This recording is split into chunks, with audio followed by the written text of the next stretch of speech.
এর ভিতরে ঘি দেবেন, ঘিটা স্মল বাড়ে, আপনার খুব স্বাদও বাড়ায়, স্বাদ মতো। তারপর আমরা একটু দেখাচ্ছি, একটু কষাবো। আমরা এবার একটু দেখাবো যে সব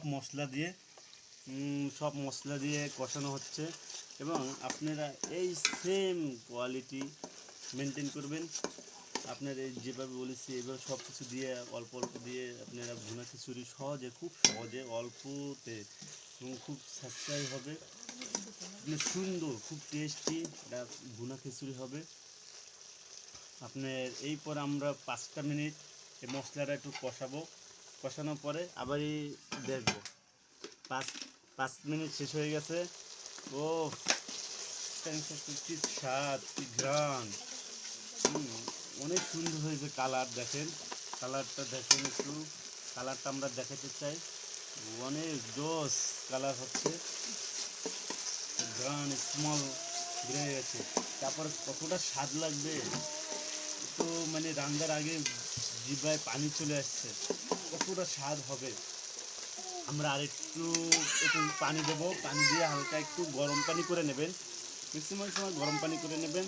তাহলে দেখবেন কি আপনি প্রত্যেকটা জিনিস স্বাদ বাড়ে। ঠান্ডা পানি দিলে স্বাদটা কমে যায়। তবে স্বাদ হয়, কিন্তু গরম পানি দিলে আমার কাছে একটু মনে হয় স্বাদ হয়। একটু পানি দেবো, হ্যাঁ দেখো একটু পানি দিচ্ছি। পানি দেওয়ার পরে আমরা একটু লাড়িয়ে দেবো, নাড়াই দেওয়ার পরে এইটারে আরেকটু করবো, 2টা মিনিট একটু গরম দেবো, একটু ঢেকে দিলাম। 2টা মিনিট পরে আমরা আবার দেখো, আমাদের 2 মিনিট হয়ে গেছে। এবার দেখাবো যে টাইম হয়ে গেছে। চাউল দেব, চাউল দেওয়ার পরে একটু আমরা লড়াই নেব। আগে চাউল দেবো, বিসমিল্লাহ।